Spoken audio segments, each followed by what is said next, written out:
So you've got to try and create yourself and make yourself in such a position that you are indispensable. So you want someone to smile at you. Why don't you smile at someone first? You want someone to be kind to you. Why don't you be kind to someone first? Way, because without family you're nothing. So family is everything. How can you be a blessing to someone else today? I do believe that we'd make this world a much better place. Well, hello and welcome to Sisters Talk with me, Seven Smart. Well, today I am going to be sitting in with the sister of the day because she has said she's more comfortable if I actually sat in with her. Yeah. Because when I talk about the things that I talk about, I like to talk with a person. Mm-hmm. And that's you. Understandable. So on Sisters Talk today, we will be meeting, what exactly is the right term? Production sound mixer? Is that what it is? That's what I do as well. Yeah. Okay. And she does all the things, but let me don't be the one to expose it.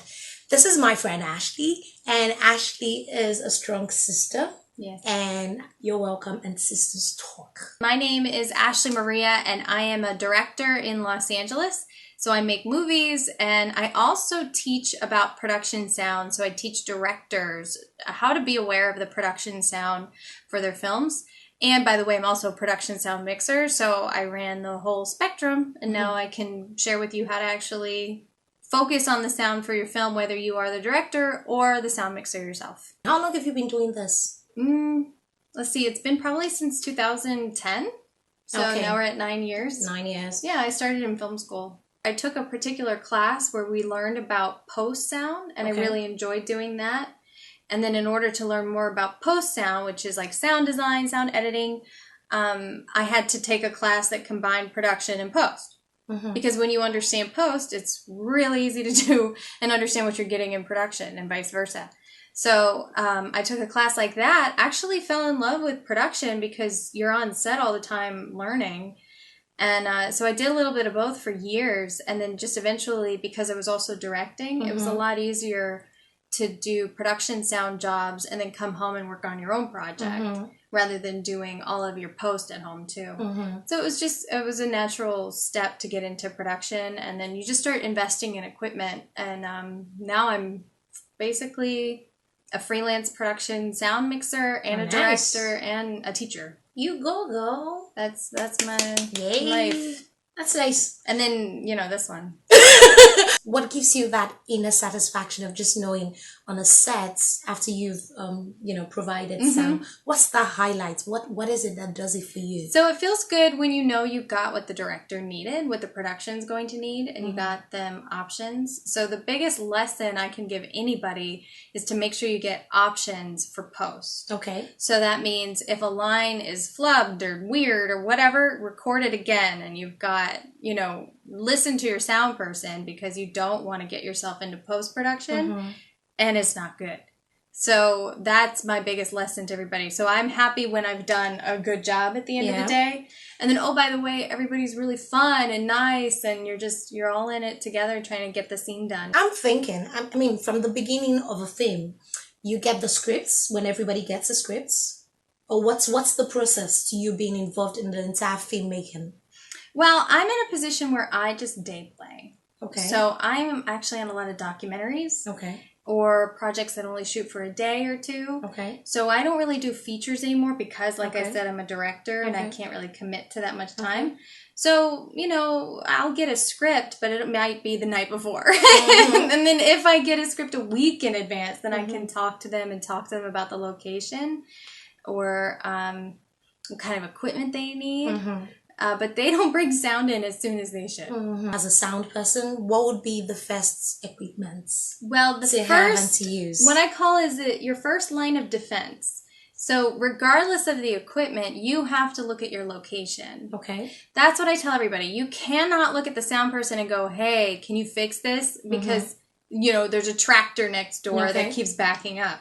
You have to look at your location or you're screwed. Like right now, if you're sitting at home and you're watching this, pause, and then just listen to the room around you. Like right now in this room, what sounds are you hearing? I can hear a fridge. And what did I turn off before we started? She turned off the AC. And the fan. So those are things people, like, you're in your room, you're in your apartment so long that you don't even notice it sometimes until you actually sit there and listen. And then you go, oh my gosh, how did I ever sleep in this apartment in the first place? Yeah, I get that. And that's what I tell everybody first. So, you know, if you're going to shoot a car scene, don't shoot next to a busy highway during, you know, rush hour traffic. Especially if it's an intimate car scene, you know? You just got to consider all those things. External forces? Yeah. You know, if it's, if it's a rainy day, you're going to hear it. So you got to come up with options, like I said. And that's where your sound person is, like, coming in and brainstorming. That's probably what I like about it, too, is it's your problem solving during the day, and it's fun. In the entire sound department, what are the various sound players? So, depending on your budget, you'll have the production sound mixer. So that's the person managing most of the equipment. And then you'll have the boom operator. Okay. And that's that person you see holding a boom over their head. And then you might have a utility person, which is like an assistant sound. Okay. And they're helping to mic the talent, or they're helping to get the equipment from here to there. Okay. And then once all that's said and done, I mean, that could be months of the same team. Then it goes into post-production. Okay. And that could be a team of 100 people. What if it was a really small set, for example? Well, let's not forget that, you know, sound is really 50% of your project. True. Even though, like, consider how many people are on set thinking about picture. And how many people are on set thinking about sound.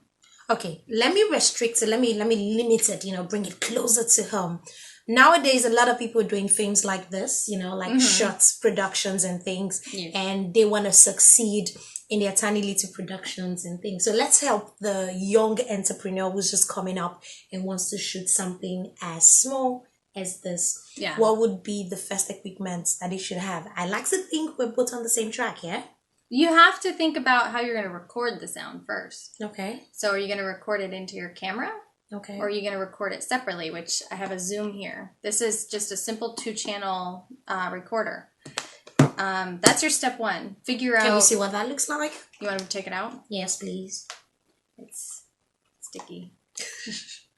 I don't know how that happened. I had stickers on it and then it just kind of stuck on. So that's what it looks like.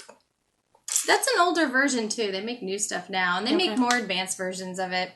So that's like your step one. How am I going to record it? If I'm going to record it in the camera or whatever, that's the one of the directions you're going. Okay. Then, is the person going, like, you're micing, are they going to be walking around? Then you might want a wireless mic, which is this one. Okay. So that goes on their back. And they make a lot of versions of this that are, don't get anything, if you're trying to get professional sound, don't get anything less than Sennheiser.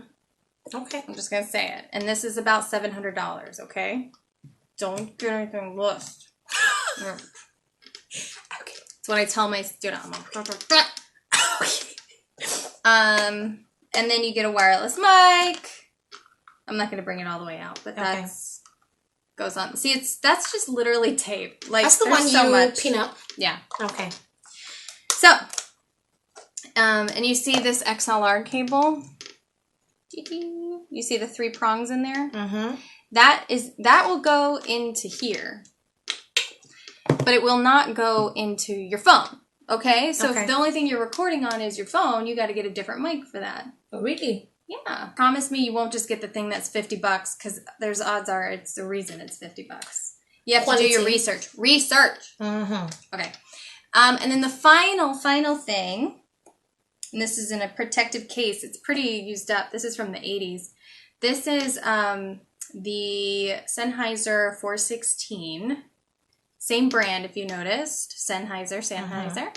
And this is called Zoom, by the way. This one is your, like, the first boom microphone, shotgun microphone you would invest in. Can I say that? But if you're doing it at home, I don't think you would probably use one of those. This, you need a separate person to run. You can't really do it yourself and run camera. Yeah. Just like a fluid. So what's happening in there is like the actual microphone's here, and this is kind of stopping all of the sound. Okay. So it's very directional. So if I'm micing you, I would put it, don't move. Okay. I would put it like, well, it's hard to see, but I get really, really close. So the way to mic, just keep in mind, it's as if you are, like, you know, in comic book strips where you see the talking bubble? That's where your sound is coming from. That's why putting wireless mics on people isn't the dream, because think about what audio that's picking up. Yeah. That's picking up this audio. Every movement around the Your face. clothes and all that stuff. The booms is just getting right here. So if you can get a boom in there, that is golden. But sometimes you can't. You got to do a wireless mic.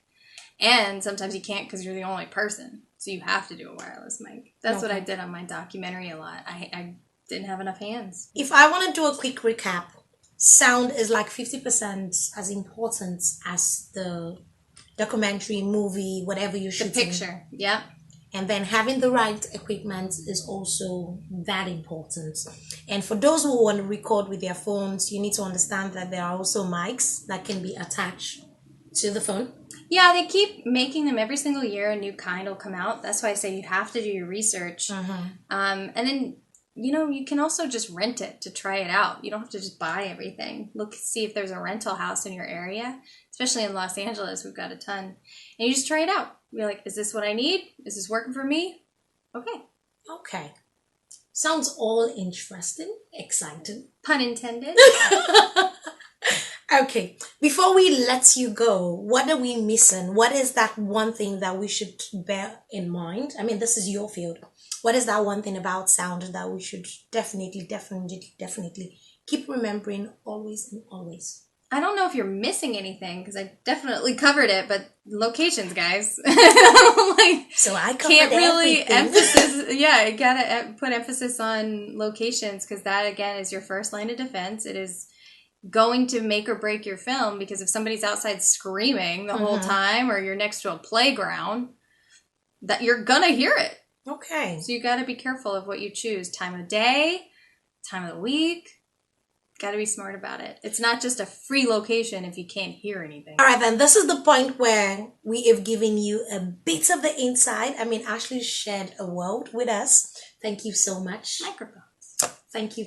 Yes. Thank you. Any last word to somebody out there? Something, one liner. You can find me on social media, Ashley Maria, and I'm more than happy to answer any questions. Oh, I like it. Ashley Maria, thank you so much for being on the show. So it has been Sisters Talk right here, and I remain safe and smart. Till I come your way some other time, what can I honestly say to you? Be very conscious of those external forces, external sound in all of your recording. The experts have said it, so please be careful. Shoot and shoot right. So we'll come your way some other time. Stay active, stay smart. Bye-bye.